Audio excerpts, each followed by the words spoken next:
Welcome back to the Word Podcast, Sports News and Stuff, episode 18.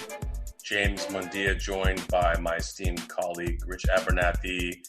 We are talking sports for what seems like the first time exclusively in quite a while. It feels great. It's good to be back. We had to take a couple of weeks there to figure out what was going on in the world, but we're switching gears just a tad here, as there have been some developments in the world of college and professional sports that we'll cover today. It's good to be back, as my co-host said. I think we really needed to take a second to look at what does the future look like for, collegiate and professional sports right now. And so there were some breaking news stories this week that sort of are starting to paint a picture as to what we can expect. And we'll cover that today. Of course, before we carry on, we hope that you've subscribed to us on your favorite podcatcher app or on YouTunes. YouTunes. Is that a new site? I'm starting a new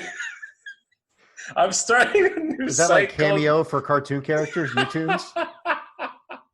It sounds like a karaoke app. It probably already is one. Yeah. We might have just stumbled onto something. Marcus, write that down, please. Marcus, can you take care of that?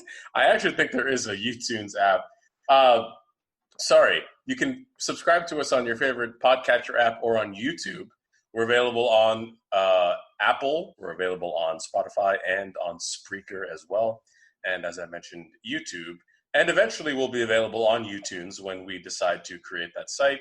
We'll have to get some venture capital funding. So hopefully you'll join us on that platform as well.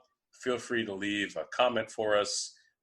Let us know how you feel about the show, any topics you want us to cover, and of course, subscribe. And you can follow us on Twitter as well. Oh, I forgot about Twitter. At the Word Podcast. It is exclusive content. I'm gonna have to start being like a real hip millennial and we need to put comedy skits from TikTok on our Twitter page. See, that's one thing I've never understood. It's like you make a TikTok, but then you put it on your Twitter page, and it's cross promotion. It's like just because you make a movie that's in theaters, you need to have a commercial for it on TV. But I don't put the whole movie on the commercial. The whole TikTok goes to the Twitter post. Sometimes people are promoting, like they're doing trailers for TikToks on Twitter. I think it's more just people seeing it on TikTok and grabbing it and putting it on Twitter. But I don't have TikTok, so I'm too old, so I'm not allowed to download it. Yeah, you really, I go like every 6 months I'll pop off on it and I'll be like, oh yeah, like, cause it reminds me of Vine, which was one of my favorite probably my favorite social media platform. I saw an interesting article a couple months ago about Vine and why it didn't work why it died off, why the Vine dried up, if you will. It's so sad, dude. I loved that. That app got me through a lot. And I know that sounds melodramatic. That app was TV for me for well over a year and a half. When I left DC to when I got to Miami, and then I ended up back in North Carolina, it's just it's a great app. But TikTok is sort of the companion to that, but nothing compares to Vine. That being said, we have some relatively new news in the world of the NCAA. Now some of this actually, looking at the rundown, you're like Twitter. You are Twitter. Like, I'm getting news from you before I get it from mainstream news sources. For instance, let's talk about Ivy League sports. This was something that you broke to me yesterday, which I have to say, I'm very proud of them. I am too.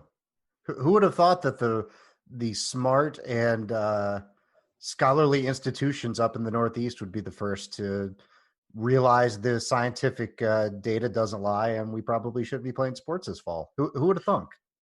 Right? Yeah, that's got to be a really interesting interaction. Like a lot of the research that's going on to I'm going through second puberty here. A lot of the research going on to figure out, what's going on with the pandemic is happening at these really established schools, and then they're like, yeah, by the way, while we're researching this, you probably don't want to have like young athletes out there breathing on each other, falling on top of each other for an entire semester, and then coming back onto campus and taking classes and living in dormitories. Like, this is a no-brainer to me. But anyway, sorry, to paraphrase, Ivy League sports have decided that they will not be doing any fall athletics, and they will not entertain it until after January 1st, which is a pretty big decision that came out yesterday. A lot of people were waiting on it because they had said that they would announce it relatively early. And that kind of started a cascade of decisions, maybe not a cascade, but a domino effect, if you will. Yeah, there you go. That's the word I'm looking for, of decisions coming from other major conferences around the country, which I think is interesting. Yeah, the ACC announced today that fall sports are on hold until at least September 1st, which isn't a huge postponement at the moment, but the fact that they're already moving that back 2 months out is interesting. Yep. To a certain extent with some of that, I think the damage could be done a little bit already just because schools have had athletes on campus working out and doing the air quotes voluntary workouts that we talked about last week.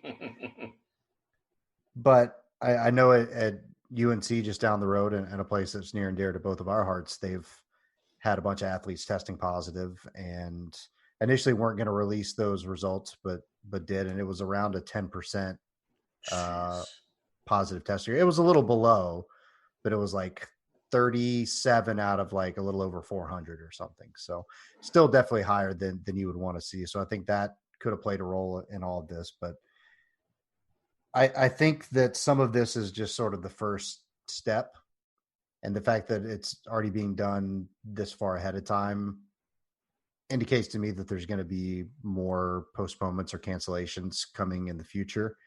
And the Big Ten even went a little bit further, and for football at least, it's going to be conference games only, which we were texting about it in the before the show in the pre-green room. And I know you were not fully satisfied with that decision, but I think it's just the start, if I'm being completely honest, that if they're already doing that, now we'll see what happens over the next couple of months. And maybe by just doing conference games and you push it back to October, I suppose there's a scenario where things are, where it's less ridiculous at the very least to do that.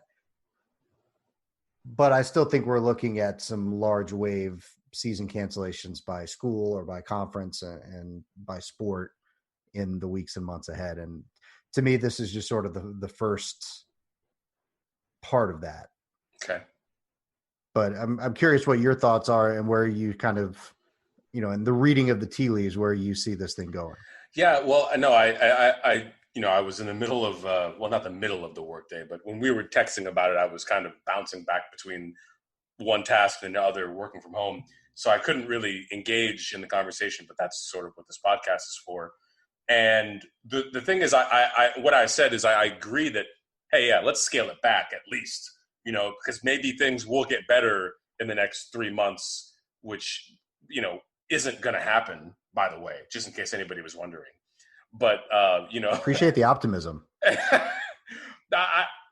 Anybody that knows me knows I'm a very optimistic person. But one thing that I've learned in the past 10 years of my life as I've tried to grow a little bit is you also have to kind of read the writing on the wall.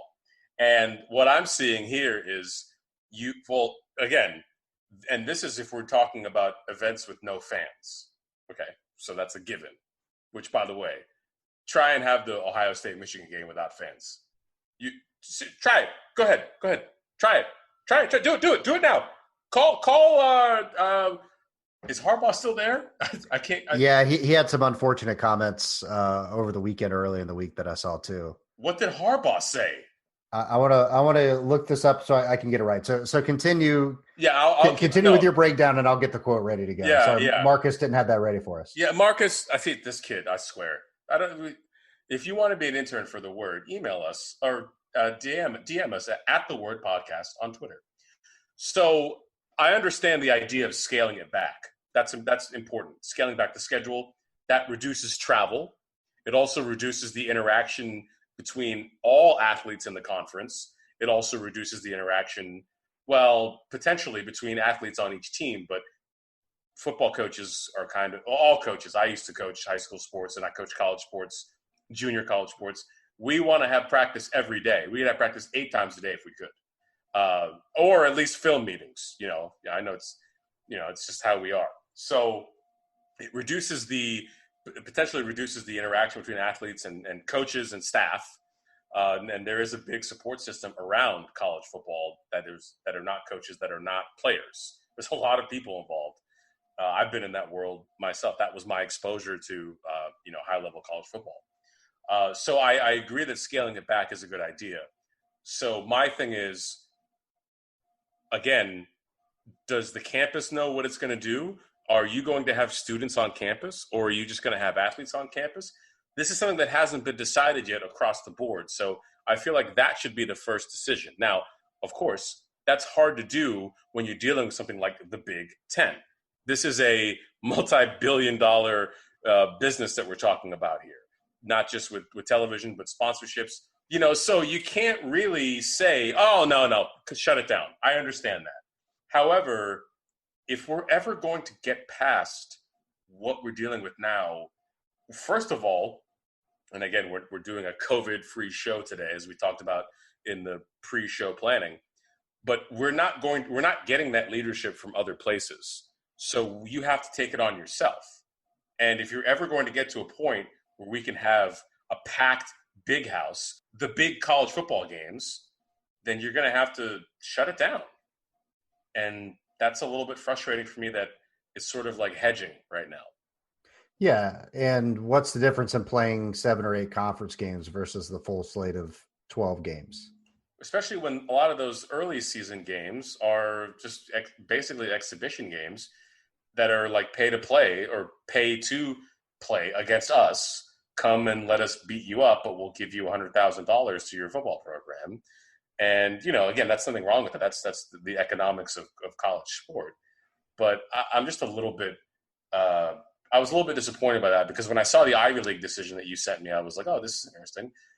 I wonder what this is going to mean. And then now we see. So, well, to your point about those games, I mean, those non-conference games, at least most of them, are easy to give up. Yeah. Because it's games especially if you're Ohio State and you're playing, Youngstown State or whatever, mm-hmm. The outcome's never really in question. And I don't know if they still have to honor those contracts or not and pay those teams if the game doesn't take place. I'm not quite sure what the legal ramifications of that are. Mm-hmm. But it's really easy to say, yeah, we're going to get rid of those games. And there might be a marquee kickoff game that you're missing.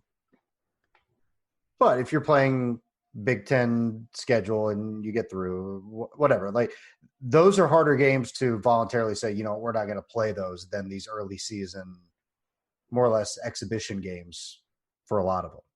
So it's at least a step in the right direction. It's a baby step, but at least it's something. And I think it signifies that we're going to see more extreme versions of this going down the line. And, we'll see what the SEC does, because to me, as far as being the, trendsetter, mover and shaker, Big Ten and SEC are the ones where if they decide to do it, then everybody else is going to fall in line.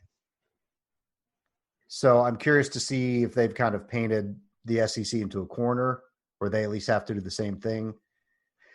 But, we talked about it a lot on the show last week, and I was optimistic that they might push back on, or, push the season back or postpone it or cancel it outright. And we're starting to see small breadcrumbs to that. So it, in and of itself, it doesn't make me feel good enough, but it's a start. Yeah, I agree. I think it's positive, at least that there's movement towards saying, hey, we have to adjust what we're doing. I think that's really good. Yeah. And I found the Harbaugh quote. Okay. It says, Jim Harbaugh on moving forward with plans for the fall football season. Quote, Okay. COVID is part of our society. It wasn't caused by football or caused by sports. There's no expert view right now that I'm aware of that sports is going to make that worse. Man, that is the definition of an unfortunate statement. Like, you really hit the nail on the head with that one. Like, it's tone deaf, and also it seems pretty factually incorrect. But what do you? Because I'm pretty sure getting tons of people together in one place and spreading the virus literally makes it worse. I see. This is, and we talked about this in the green room. It's just this.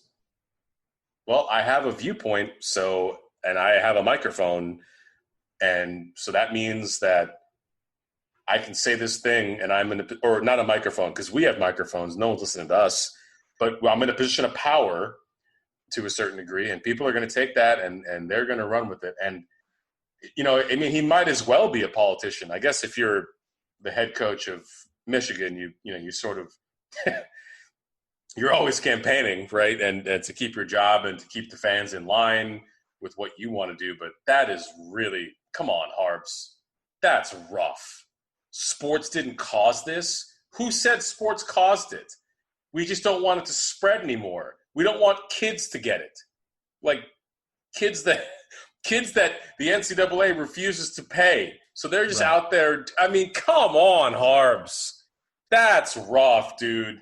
Yeah, it's a bad look. I'm a Harbs guy. I like the discipline. I'm a hard-nosed kind of coach. I like that. Do you like the khakis? Did you wear khakis when you coached? I did. My very first head coaching job when I was a high school soccer coach, I dressed up every game. Never wore the warm-up pants. I would wear the khakis, sometimes a shirt and tie, but at least a polo. And then pleats or no pleats? I'm flat. No pleats. Because the pleats, okay, you got to iron. Come on, let's get serious here. Come on, I got like 5 practices to plan a week at least 4 practices a week, depending on the conference schedule. No, there's no iron. Who has time to iron? Who has 90 seconds to iron? Hey, we're not just talking about ironing just the one pair of hey, okay, hold on. God, listen. I'm just messing. I didn't have Marcus back then, even though Marcus doesn't iron for us now. But no, that's really unfortunate, Harbs. Come on, Harbs. Dude. Yeah, and that's the attitude of a lot of people, I think. And I understand people wanting to have sports, and life sucks right now, and people want to have their team and watch their team. I understand the thought process, but it just feels so exploitative of the college athletes that, hey, you guys go risk your safety so that we can – it feels very like ancient Roman gladiator style of cognitive dissonance right now. Yes, because – I'm not trying to let's table this for another episode, but I really do believe that has been exposed as to how we feel about sports now, is that we are like, you go out there and kill yourself so I can watch and be entertained. But here's the thing. It's also what I'm realizing. It's extending to things outside of sports. This is what reality TV is. Go on TV, destroy your life, embarrass yourself because I want to watch it. And listen, I'm part of this too. I watch these dumb reality shows, 90 Day Fiancé, 90 Day Fiancé the other way. I was even doing Sister Wives when it was on for a minute. I get it, but this is what we've realized during the pandemic, is that these things are essential to it's bread and circuses. It's quite literally bread and circuses. And I wish that there was a forum, and again, we'll table this for another show, where we could analyze this, because it feels weird. It's part of why I've been talking to you about it offline or off the show. I've been on a news diet for yesterday and today, is because I'm starting to realize that I feel like I'm being not manipulated, but I feel like I don't have any control over how I feel based on what's going on out there. And I'm trying to think like maybe it's because of what I'm consuming. Like, is it there's a relationship there. And so with sports, it's definitely like that. And it's part of why I've had a hard time jumping back into being a soccer fan again. But again, well, let's table that for a different episode. I think that would be an interesting conversation. Well, I think that's a great parallel too, because I mean, you call it a news diet, Mm-hmm. and what you're reading and watching is influencing how you feel, much like what you eat and put in your body influences how you feel. Exactly. So Yeah. that's a great way of putting it in. And you're right. And I've tried to kind of distance myself a little bit and still stay informed, but not just obsessively refreshing or reading and watching everything. I mean, just have to kind of take a step back here and there and not let it affect your mood and your outlook, because more often than not, the news is bad. Yeah. And but and I don't know if you felt this way, because you and I have both worked in and out of you more consistently than I have in the media world. When you understand how things are produced and how the conversations go behind the scenes, and then you watch it, you're like, oh, well, yeah. If I were the producer of this program, I probably would have made the same choice.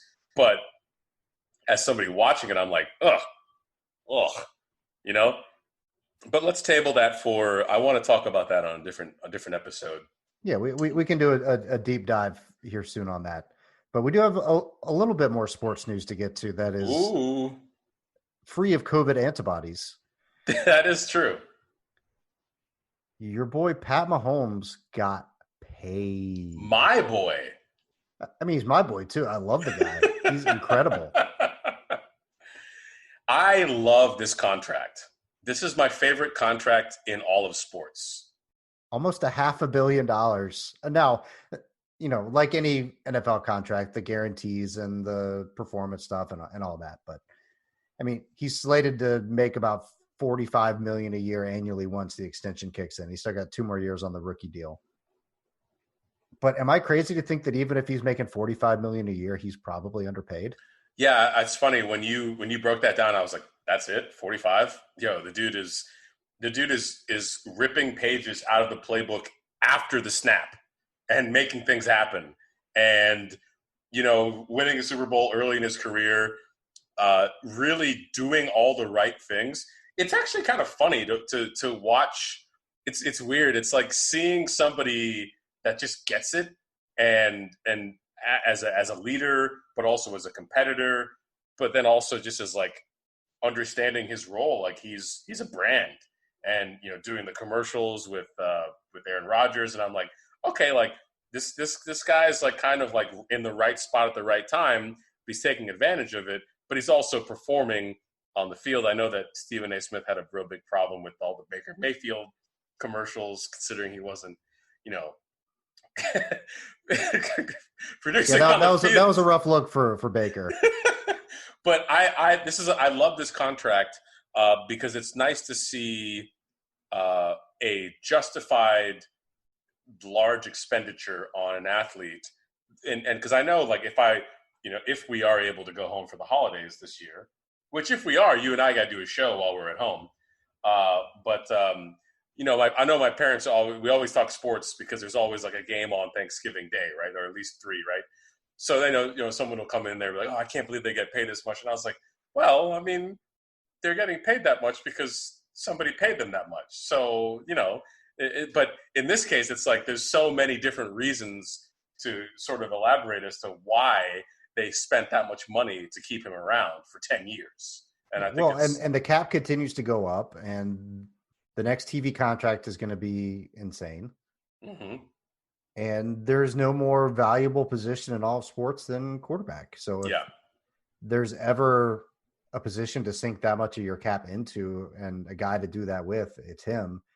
And much like all these other quarterback contracts over the years, like I remember it wasn't that long ago that a guy getting $20 million annually, you're like, oh my God, that's so much money.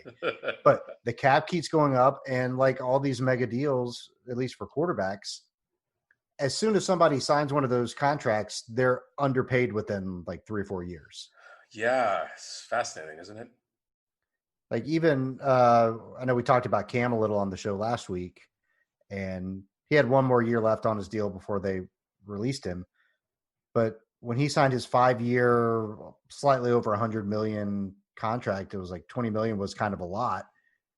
And then by the end of it, he's like the 15th highest paid quarterback at all. I forget exactly where he was, but he was kind of in the middle of the pack. He wasn't one of the top couple of guys. And that's just sort of how the economics of the NFL works. So there's a little bit of sticker shock for some people, and it is a lot of money to think about. Mm-hmm. But if anybody deserves it, it's him. Yeah. And I still think there's a decent chance that he's underpaid well before the contract is over.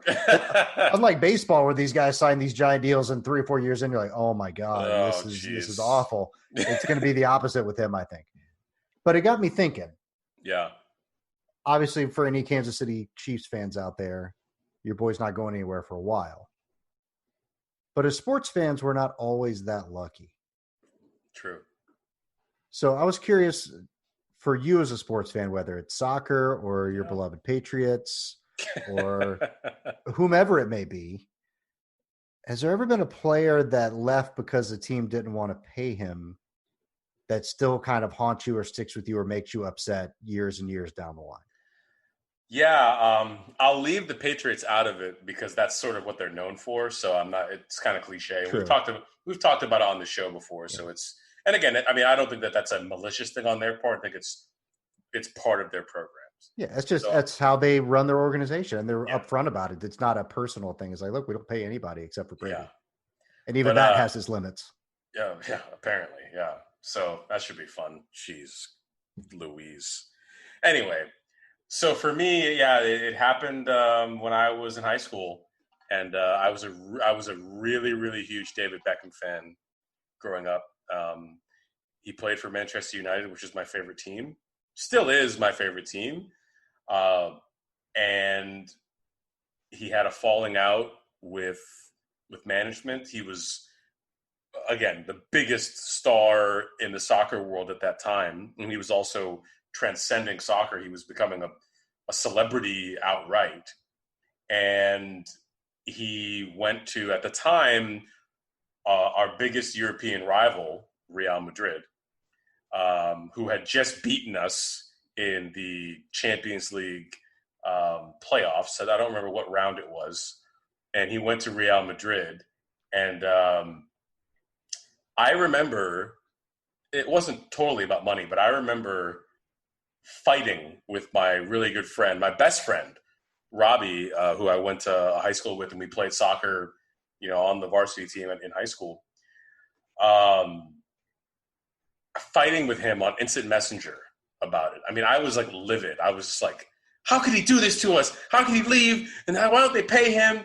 And, he's a very rational, smart man. And he was just telling me like, hey, well, he's a good enough player. He has a chance to make more money and play for a bigger club. And I still to this day, you have no idea. I hate Real Madrid. Absolutely cannot stand them.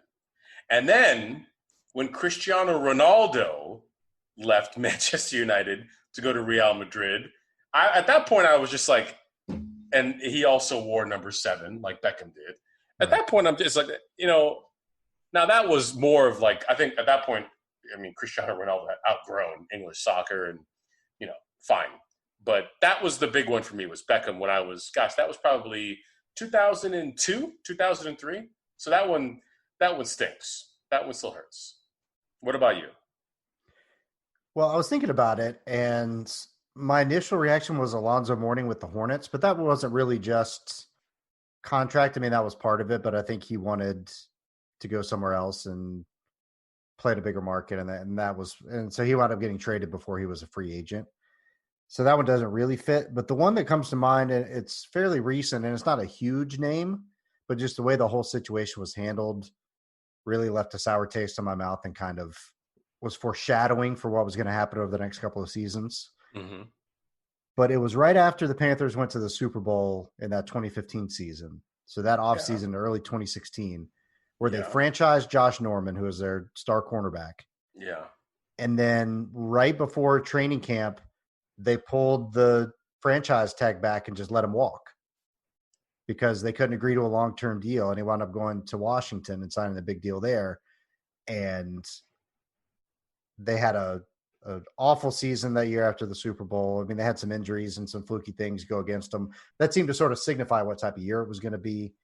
And they really still haven't replaced him even now. And they've drafted a couple guys, and one's already moved on and another hasn't really worked out. And they're still trying to find solid corners. And they had him and they just let him leave. And it was sort of a bully moment by the old GM, Dave Gettleman, to pull the tag and let him walk. And that still sticks with me. And while Gettleman did some good things while he was there, I think that sort of showed the way he handled some of those situations. And he wasn't the only one. I mean, Steve Smith, got released, but it wasn't like he chose to leave or they weren't going to pay him. They just got rid of him. So that's probably the most disappointing personnel decision I've had as a fan was them getting rid of Steve. But as far as just a guy walking over money and going somewhere else because they couldn't agree on a contract, Josh Norman's probably the one for me. Wow. I totally forgot about that situation. Man, that was such a weird couple of years to be a Panthers fan, dude. That was a bad one. Before we move on to our next point, though, I meant to ask you this before we get on the next segment. Yeah. I meant to ask you this while we were talking about the NCAA, because there's a lot of movement there. What's going on with the NFL? Is this happening? Are we doing this? There's not a whole lot of news out of the NFL right now. There's a lot of questioning, and you're starting to hear guys say, okay, what exactly is the plan here? How is this going to work? So I don't think that they really know what's going on. And I don't know if that's the NFL just trying to kind of wait it out and just assume that it's going to happen and feel like there's going to be enough pressure to force guys to play. I did see where they weren't going to penalize guys for not playing due to health-related risks. But to me, the interesting story right now is really not the NFL. It's what's going on with baseball. Okay. Because there have been a lot of guys testing positive, mm-hmm. and there's been players speaking out saying, hey, when we agreed to come back, we were supposed to be tested every 2 to 3 days, and it's been a week and I haven't had a test, or I had a test and it took me 5 days to get my results and things like that. So it seems like the NBA testing has gone pretty smoothly to this point. I mean, there have been a few positives and there have been some more guys that have dropped out since we did our last show. But it's consistent. But yeah, it does seem like they're testing consistently and getting results back quickly. Whereas in baseball, there have been guys having to miss team workouts because they were still waiting on the results of their test and had been only tested once since they've been there. They've been there for a week, and they said this isn't what we agreed to. So that is troubling from that sense. So football, I feel like, could have the same problem because you're dealing with even more people that you have to test. And that's what makes the NBA thing seem workable, or at least the most workable of all of them, is because you're dealing with a much smaller pool of people. And as we talked about on the show, there's a reasonable debate of whether having 22 teams there is a good idea, or if they just should have gone with 16, done a couple warm-up games and started the playoffs. But at least there with the NBA, at least after a couple of weeks, they're going to cut that pool down even more. And then I heard that players can't have any family or anybody come until they get to the conference semifinals. So the second round of the playoffs, I guess family can start to come once they're down to 8 teams. But it's still I still have concerns, but we've detailed those pretty consistently on the show. So I don't want to dive into that too much, but it does seem, results aside, that at least the process seems to be working thus far, and they're able to do what they said they were going to be able to do. And baseball, it doesn't really seem like that's the case. And NFL, I haven't really heard what the plan is at all. So it's going to kind of be a mess, I think. I was just thinking about all these moves are happening. People are getting re-signed. What's going to happen when we actually get to the point where it's time to start getting ready for the season? But I guess we'll cross that bridge when we get there. Transitioning to our main part of the show tonight. Yes, the main event. But before we get there, Yes. we do have a new sponsor for this week. Oh, I didn't. Wow, I didn't get the email. Did I not pay my Marcus? Did you not pay my cell phone bill? Am I not getting? Am I not? I'm not getting. Am I roaming? I'm roaming right now. Okay. I got the email. We've been in talks with this company for a little while. We finally nabbed them. They're going to be our sponsor at least for this week. They may have some more in the future. Wow. So you've got an ad read right now. I do. Oh, I'm going to let you do it. This is great. I can't wait. It's for McAllister's Home Security. Listen, while a lot of the big podcasts out there have Simply Safe as a sponsor, here at The Word, we prefer the folks at McAllister's Home Security and their innovative approach to making sure your house is the safest on the block. There is no equipment to buy. No monitors, no cameras, no hard-to-figure-out panel. Just schedule an appointment and their lead security professional will design a custom blueprint for your home using whatever items you might happen to have lying around. It's as efficient as it is effective, and you'll never have to worry about leaving your home alone. Wow. Well, I'm really glad we got McAllister Security on board. That's a really reputable brand, and so obviously, for those of you that are interested, check them out online, McAllisterSecurity.com. They're headquartered in Chicago. They do have a field office in New York as well.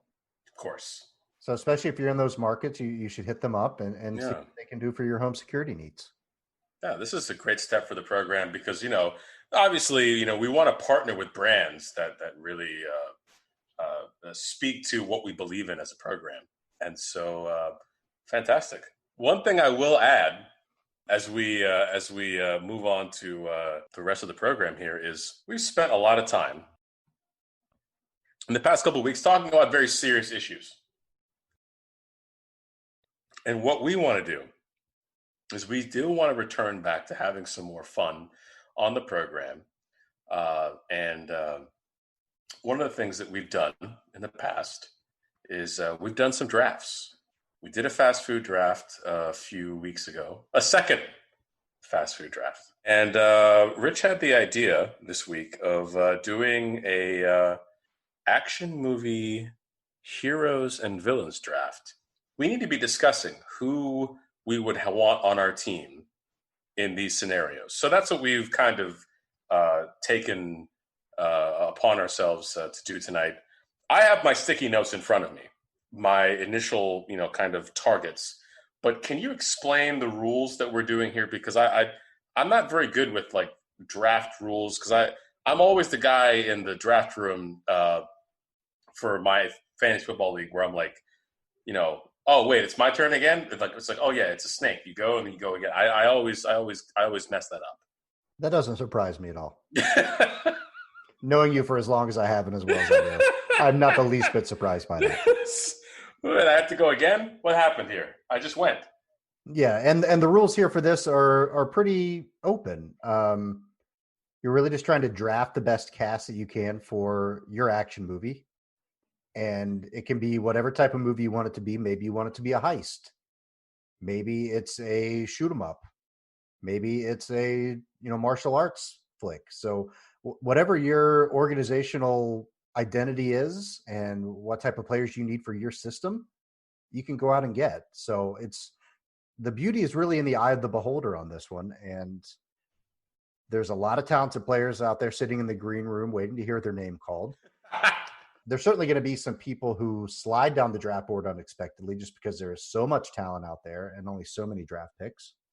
So we're going to draft our teams, but anybody listening, if you would like to share with us your draft picks, you can tweet us at The Word Podcast and let us know who you'd have on your team, because I'm sure there are lots of players out there that, listen, we have scouting departments, but given the nature of the world right now and everything going on, we weren't able to travel to a lot of pro days.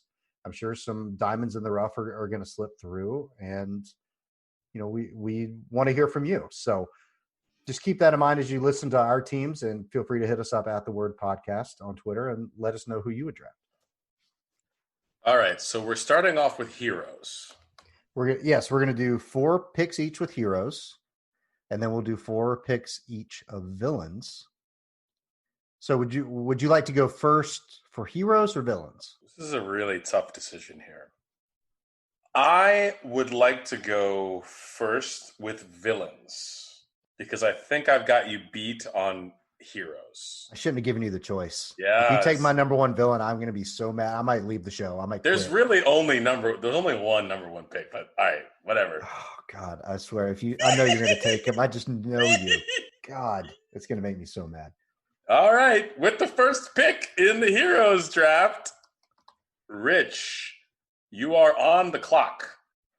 All right, I thought a lot about this, in the 20 seconds that we knew that we had the number one pick. But we brought a lot of people in for interviews. We looked at some of the metrics. Okay. This person has not only the longevity. Oh, this is going to be good. But also some great individual seasons as well, and some great years, especially the late 80s, early 90s. Uh-oh. Oh, no. Oh, no. I got to take Arnold Schwarzenegger first overall here. Okay. Good Have pick. to do it. Good pick. Good pick. No, let me just scratch. Where's my pen? I'm just going to scratch him off of my list here.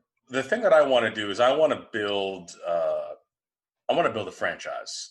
And I think to do that, you need somebody that's young.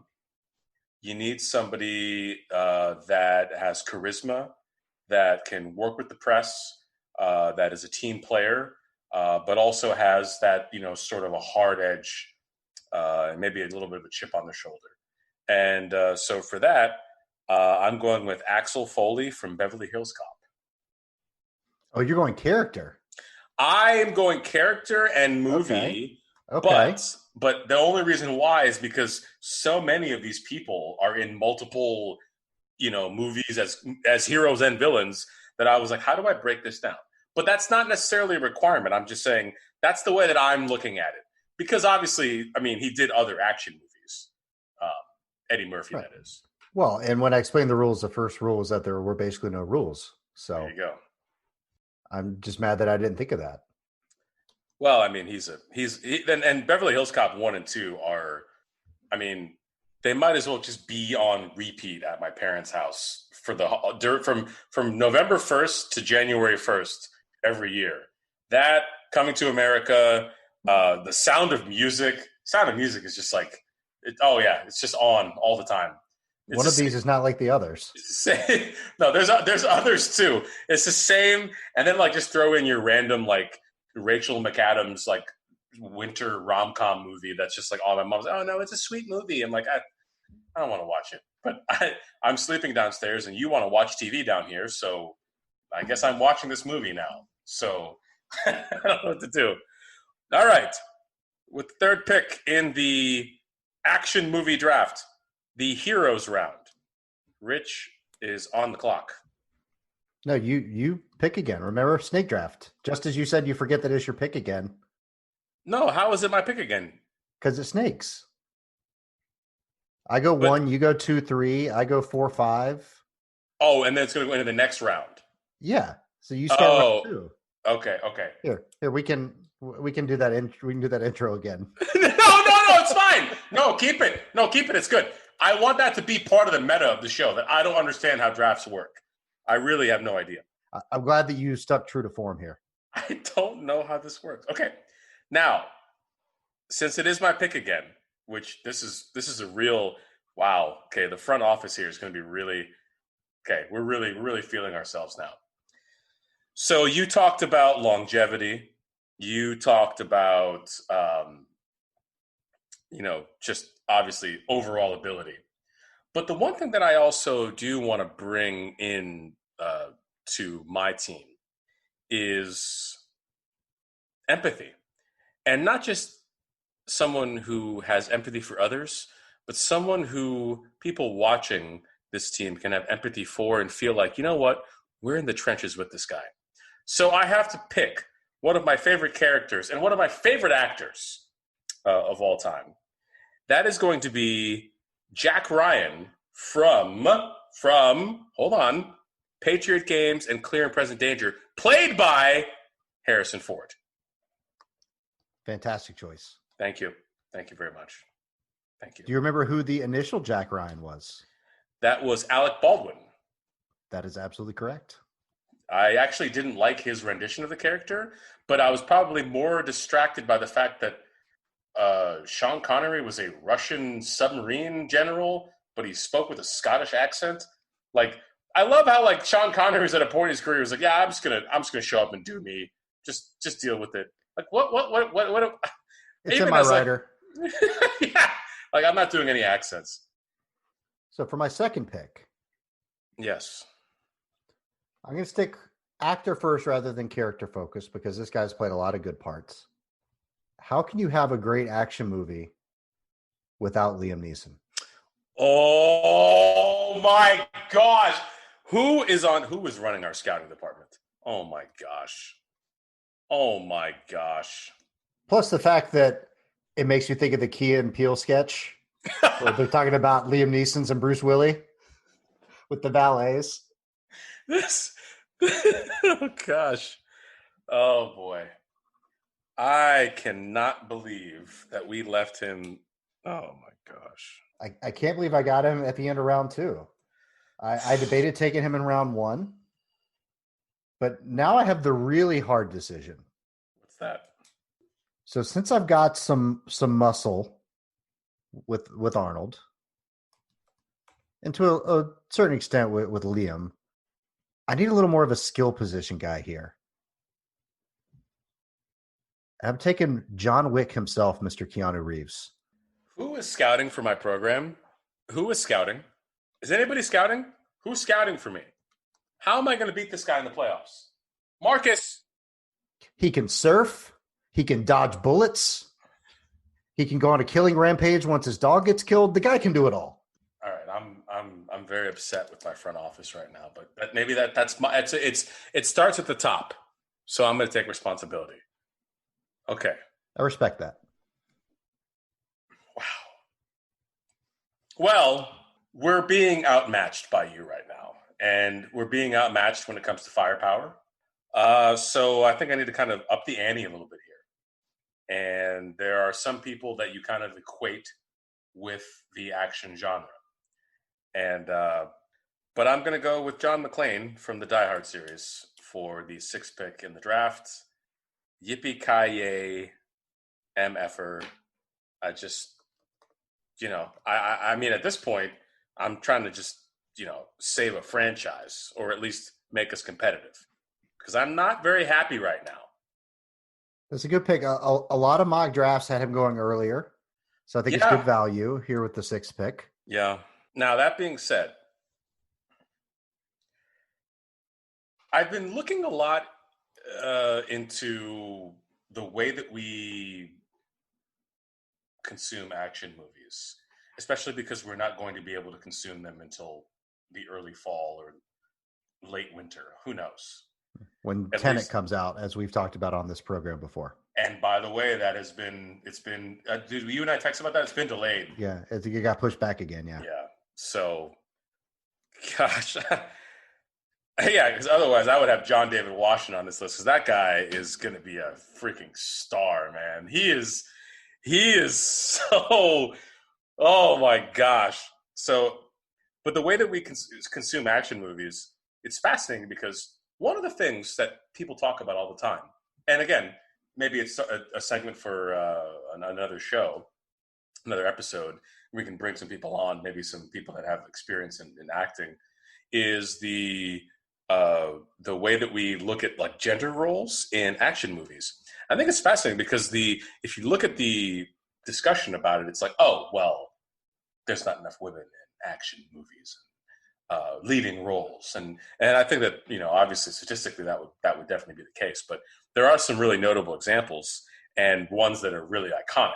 And this one for me stood out because it was a movie and an actress that have always sort of been, I feel like I grew up watching this person and I have a lot of respect for them. And so with that in mind, for my final hero pick, I didn't want to go too much sci-fi, but this one I think hopefully it counts. Remember, we said there are no rules. But I am going to have to go with Ripley from the Aliens franchise, my fiance, Sigourney Weaver. Oh, congratulations. Yeah, we just made it official.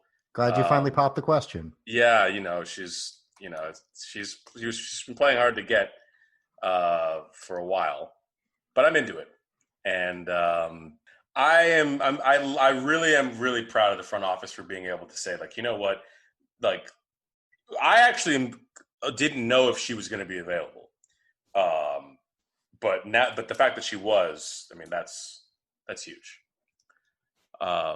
Well, now I have a tough decision to make. Okay. Because I was expecting at least one of these people to be gone at this point. Oh no! Oh my God! What the hell, Marcus? So I'm going to start with an honorable mention. I'm not going to pick this person, but I'm a little surprised that we made it through eight. We're going to make it through 8 picks, and he's not going to go, just given the commercial success of so many of his movies. Okay.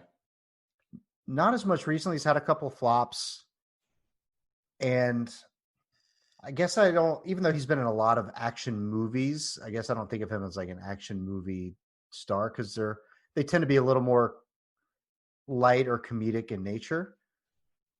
But I can't believe that Will Smith is not going to go in this draft. Oh, I don't think of him as an action star. He's more like he's just a big star. Well, you got Men in Black, you got Enemy of the State, Independence Day. Oh, Independence Day. Oh my gosh. So I feel really bad leaving him off, and I can't believe this is Aaron Rodgers lasting until like the 20-something pick in 2006 right now. That Will Smith's just sitting there. With that goatee. Aaron Rodgers, boy. Yes, oh my gosh. And there's one other, I'm going to give one more honorable mention. Okay. Just because I thought this person would be taken too. How is The Rock still available? Because he's not an action star. Did you see Skyscraper? Did you see San Andreas? Have you seen any of the Fast and Furious movies? I couldn't be more underwhelmed by all of it. I mean, I will say what kept him from being my final pick is that I just feel like he's always the same guy. Thank you. I mean, I guess you could say the same about Schwarzenegger, but at least there was a little bit of differentiation there because he was a good guy and a bad guy. Mm-hmm. And, at least a little bit. But for my last pick, who I am going to take. Okay. And for this, I will go character specific rather than actress specific. Okay. From Kill Bill, going with Beatrix Kiddo, played by Uma Thurman. That is wow.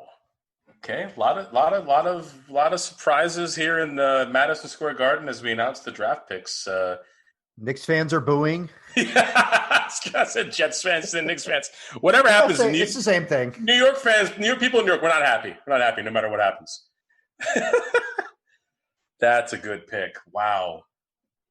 I like movies like that because it's really fascinating to watch a movie where I have no idea what's going to happen. I watched that movie freshman or sophomore year of college, and I remember and that was when you had to actually get the Netflix thing mailed to your thing. And I have a friend who still gets DVDs in the mail from Netflix. Gosh. If you gave me a DVD right now, do you know that I would actually have no way to play it? I have nothing. Does the PS4 play DVDs? Yeah, it does. Oh, okay. Well, then I could do that. But if I didn't have that, I would have no way to play a DVD. My dad's still like, I'm gonna go get this DVD. I'm like, what are you playing it on? How do you access a DVD? I don't know. All right, so that concludes our good guys portion of the draft. Which, to recap, Arnold Schwarzenegger went number 1. Yes. Followed by Axel Foley and Jack Ryan. I then took Liam Neeson and Keanu Reeves, but specifically John Wick. But Keanu has a great portfolio, but I would envision him playing more of a John Wick type character in this film. You wrapped up with John McClane and Ripley from the Alien franchise, and I closed it out with Beatrix Kiddo. So an interesting draft at the halfway point. Now the intrigue really builds as you have the first choice of villains. Yeah, you messed up with this one, boy. For the first pick in the villains round of the draft, ninth pick overall, I would like to select the Joker from The Dark Knight, played by Heath Ledger. No brainer choice. You took LeBron first overall. We've been losing games readily to get him. But now, hopefully, instead of drafting Darko number 2, I'm going to get Dwayne Wade here. Oh! I'm going to go with the actor here because I think he's played 2 good villains, although one's kind of only a pseudo villain, but definitely has villainous tendencies. I am taking the great and unfortunately dearly departed Alan Rickman. Oh my gosh. I can't Hans Gruber believe. and Severus Snape. Just an all-timer.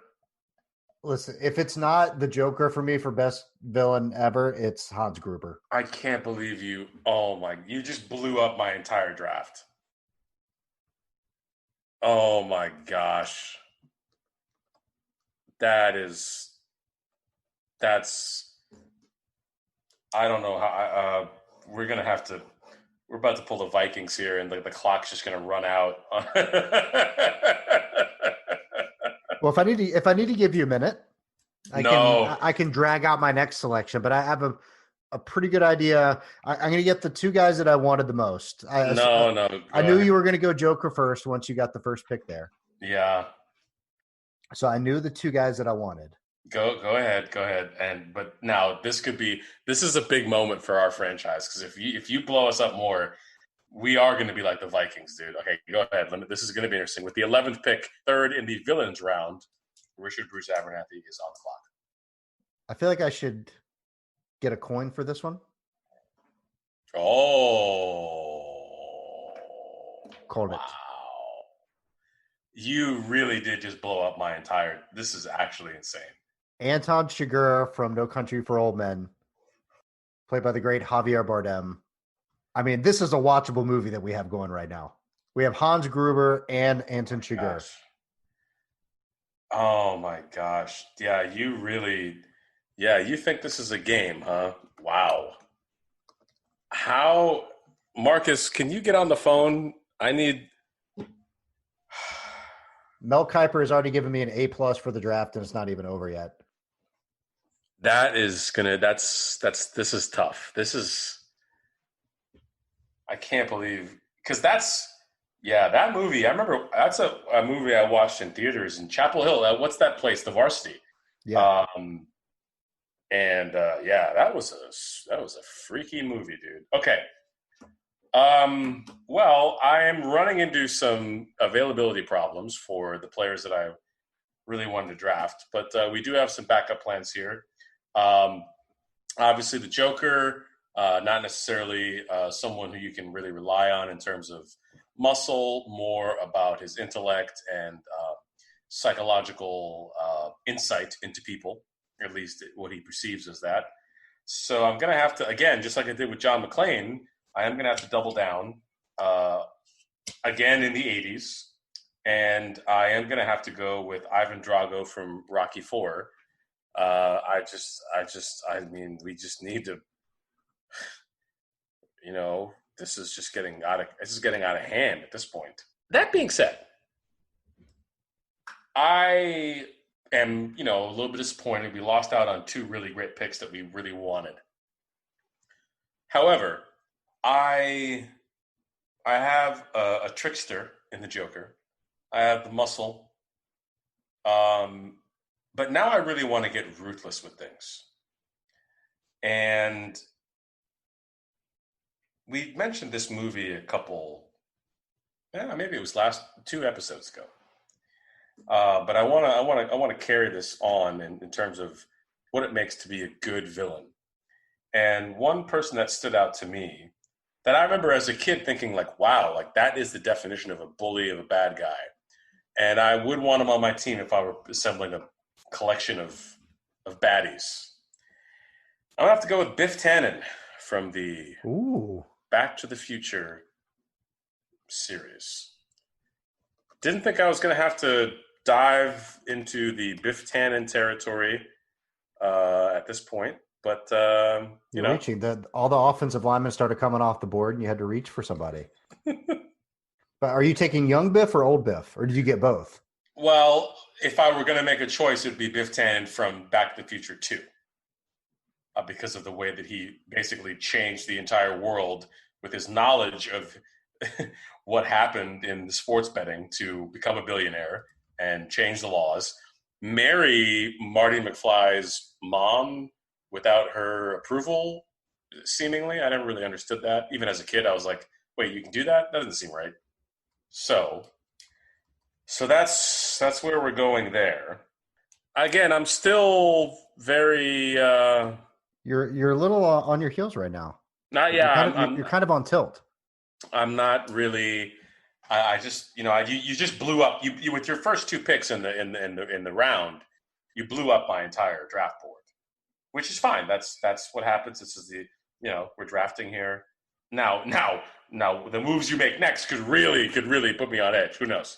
All right, now you have the 14th pick overall.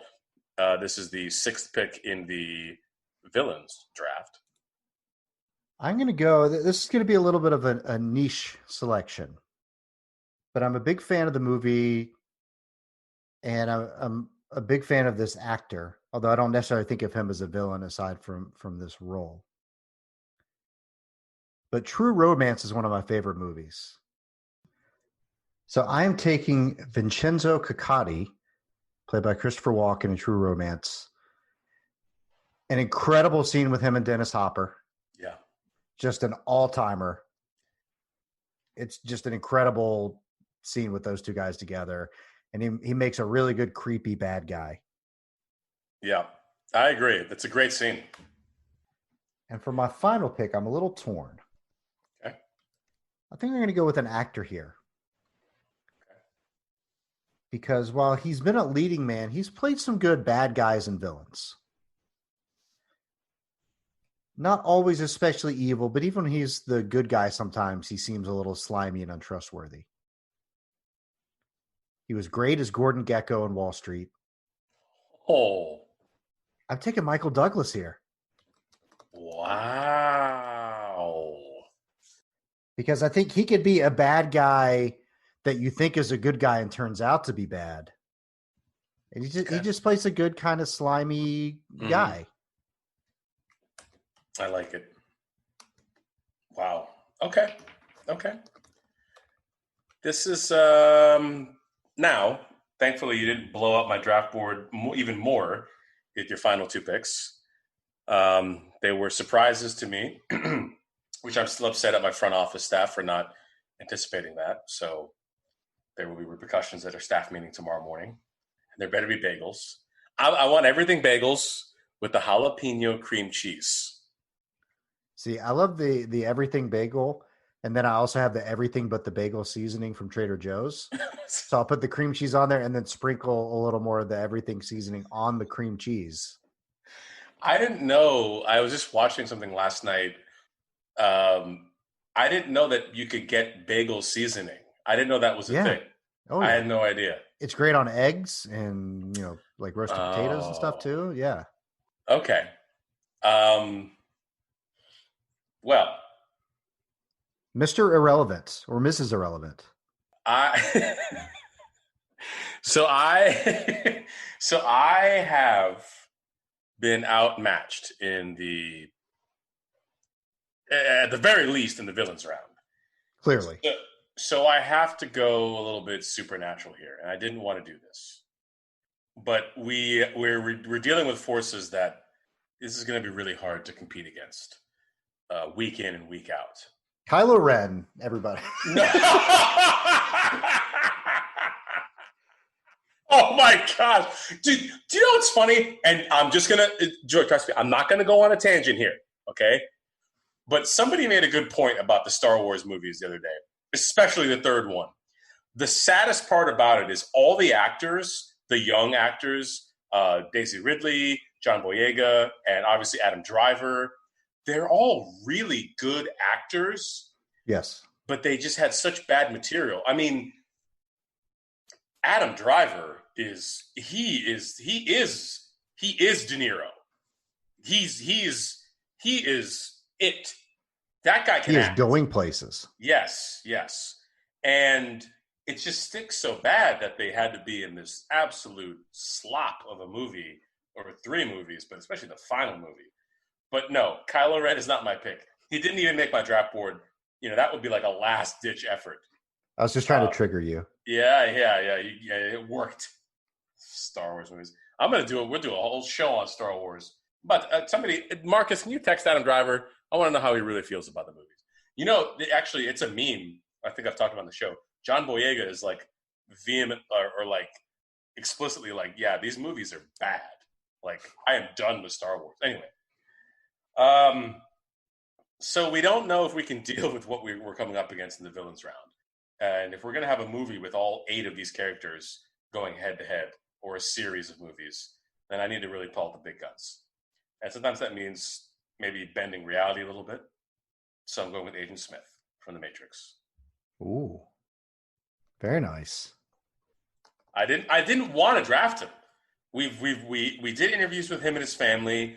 We saw some things in the past that we were like, well, maybe this isn't the right fit for our program. But at this point, we saw some things in the past too, I think. So, that's where we are. It's an interesting roster. Yeah, I mean, again, it's not necessarily what we thought we were going to come out with, because you blew up my with your first 2 picks. You blew my draft board completely into pieces, but that's fine. It's a draft. It happens. So just to recap the villains round, you wound up with the Joker, Ivan Drago, Biff Tannen, and Agent Smith. A motley crew, if ever there was one. Yes.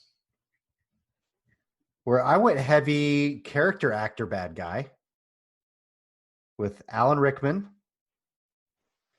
Anton Chigurh, played by Javier Bardem. Oh, so good. Vincenzo Caccati, played by Christopher Walken, and Michael Douglas in a variety of roles. It's very, very interesting. I would see both of these movies. Yes. Assuming that I could go to a movie at some point in the next 5 years, I would go see these movies. Isn't that weird? Like, can you imagine that the next time we go to see a movie, it's going to be the next calendar year? If that. I mean, at least the next calendar year, I should say.